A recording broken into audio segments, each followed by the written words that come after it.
Hi friends, आप लोगों ने मुमकिन है एनटीए नेट एग्ज़ाम का फॉर्म फिल कर दिया हो या फॉर्म फिल करने की तैयारी कर रहे हो। तो उसके लिए आपको मैं सजेस्ट करना चाहूँगा कि आप सबसे पहले 71 पेजेस की बुलेटिन को पढ़ लें, जिसे मैंने ऑलरेडी चैनल पर डिस्कस कर लिया है। आप उस वीडियो को जाकर देख सकते हैं। आज मैं आपको बताऊंगा कि फ़ोटोज़ और सिग्नेचर अपलोड करने के लिए कौन कौन सी बातों पर आपको बेहद तवज्जो देनी है। जैसा कि आप जानते हैं 4 स्टेप में ये फॉर्म कंप्लीट होने वाला है। पहली स्टेप जिसमें आपको रजिस्ट्रेशन करवाना है, आपका नाम, मम्मी का नाम, फादर का नाम, पूरी डिटेल्स आपको उसमें फिल करनी है। सेकंड स्टेप में आपका एप्लीकेशन कंप्लीट होगा, जिसमें तमाम तरह डिटेल्स कैटेगरी की, मास्टर डिग्री की, सब्जेक्ट वाइज आपको फिल करनी है। थर्ड स्टेप ये फोटोज अपलोड करने की है। आपकी पासपोर्ट साइज फोटो और सिग्नेचर फोटो, ये 2 चीजें आपको स्कैन कॉपी अपलोड करनी है, जिसकी साइज भी बता दी गई है। लेकिन जो फोटो आप अपलोड कर रहे हो उसके हवाले से एनटीए ने कहा है कि वो फोटो 2 सितंबर या 2 सितंबर की बाद की चाहिए। यानी अगर आप 2 सितंबर से पहले की फोटो कॉपी अपलोड कर रहे हो तो वो काबिल कबूल नहीं होंगी। ऐसे फॉर्म रिजेक्ट कर दिए जाएंगे और इसके जिम्मेदार स्टूडेंट होंगे।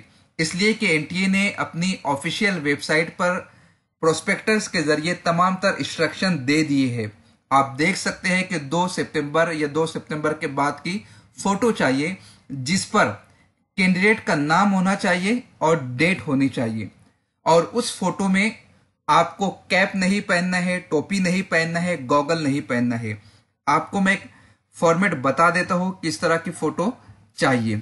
आप देख सकते हैं स्क्रीन पर संगीता गुप्ता नाम मौजूद है, डेट मौजूद है।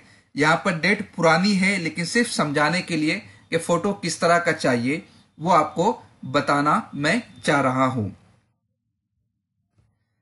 यानी डेट आपकी 2 सितंबर से आगे की चाहिए। आपका बैकग्राउंड व्हाइट होना चाहिए, व्हाइट बैकग्राउंड पर आपको फोटो निकालना है। आपको कैप नहीं पहननी है, गॉगल नहीं पहनने हैं। अगर कोई ऐसा कैंडिडेट है जो कंटिन्यू चश्मे का इस्तेमाल करता है तो उन्हें अलाउ किया जाएगा। कंप्यूटर से जो फोटोशॉप वगैरह में, डिजाइनिंग सॉफ्टवेयर में, कोरल में अगर अपना नाम और डेट एडजस्ट कर रहे हो तो ऐसे फोटो भी एक्सेप्टेबल नहीं होंगे और ऐसे फॉर्म जो है लायबल टू रिजेक्टेड होंगे। एप्लीकेशन जिसमें फोटोग्राफ ही अपलोड ना हो वो फॉर्म भी रिजेक्ट कर दिए जाएंगे। अव्वल तो ऐसा फॉर्म कंप्लीट होगा नहीं, लेकिन अगर किसी वजह से हो जाता है, ब्लर फोटो अपलोड कर देते हैं या कोई और फाइल अपलोड कर देते हैं जिसमें क्लियर फेस नजर नहीं आ रहा हो, तो ऐसे एप्लीकेशन भी रिजेक्ट कर दिए जाएंगे। 6 से 8 कॉपी आपको अपने साथ एग्जाम सेंटर पर ले जाना है अपनी फोटोकॉपी की। यानी जो फोटो आप अभी एप्लीकेशन में अपलोड कर रहे हो, जिस पर आपका नाम मेंशन है, जिस पर डेट मेंशन है, उस फोटो कॉपी की 6 से 8 पासपोर्ट साइज कलर्ड फोटो आपको लेकर जाना है वाइट बैकग्राउंड वाली एग्जाम सेंटर पर। यह आपको वहां पर पेश करना होगा, एप्लीकेशन पर भी और अटेंडेंस शीट के ऊपर भी। अगर किसी का फोटो डी शेप्ड है या हैंडमेड है या कंप्यूटर मेड है तो ये भी अनफेयर मींस के ऊपर शुमार होगा और इस तरह आपका जो एप्लीकेशन फॉर्म होगा वो रिजेक्ट कर दिया जाएगा।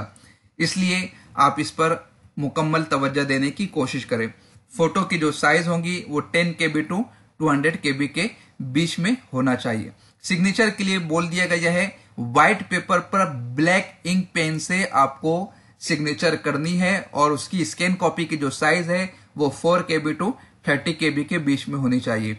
अगर आप कैपिटल लेटर में सिग्नेचर करते हो तो वो फॉर्म एक्सेप्टेबल नहीं होगा, रिजेक्ट कर दिया जाएगा। इसलिए आपको सिग्नेचर करनी होगी, यानी आपका नाम खुला खुला कैपिटल लेटर में नहीं होना चाहिए। कुछ और डिटेल मैं आपको इस वेबसाइट के जरिए से बताना चाहूंगा। ये नीट के हवाले से है, लेकिन मैं वाजे कर दूं कि नीट एग्जाम हो या नेट एग्जाम हो, दोनों की एजेंसी सेम है। एनटीए दोनों एग्जाम को कंडक्ट करता है। तो आप देख चुके हैं व्हाइट बैकग्राउंड पर आपको फोटो चाहिए जिस पर नाम होना चाहिए, डेट होना चाहिए। सिग्नेचर भी बिल्कुल क्लियर होना चाहिए।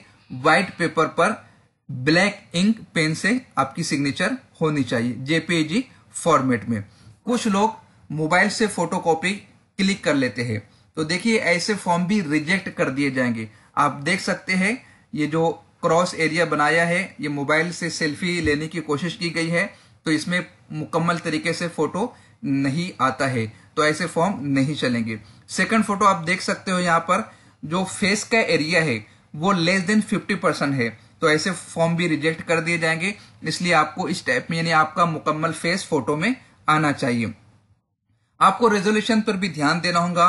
अगर पुअर डिजिटल रेजोल्यूशन है तो यानी जिसमें फोटो ब्लर नजर आता है, धुंधला नजर आता है, तो वो भी काबिल कबूल नहीं होंगे। साफ वाजे पिक्चर नजर आनी चाहिए।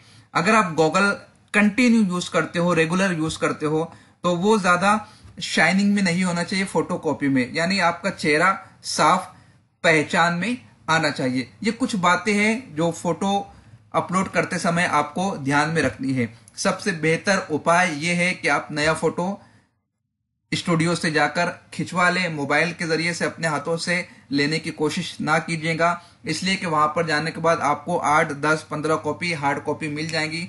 आप एप्लीकेशन में जेपीजी फॉर्मेट अपलोड कर दोगे और साथ में हार्ड कॉपी एग्जाम सेंटर पर लेकर पहुंचोगे। तो इसे आप केयरफुली रीड करने की कोशिश कीजिएगा।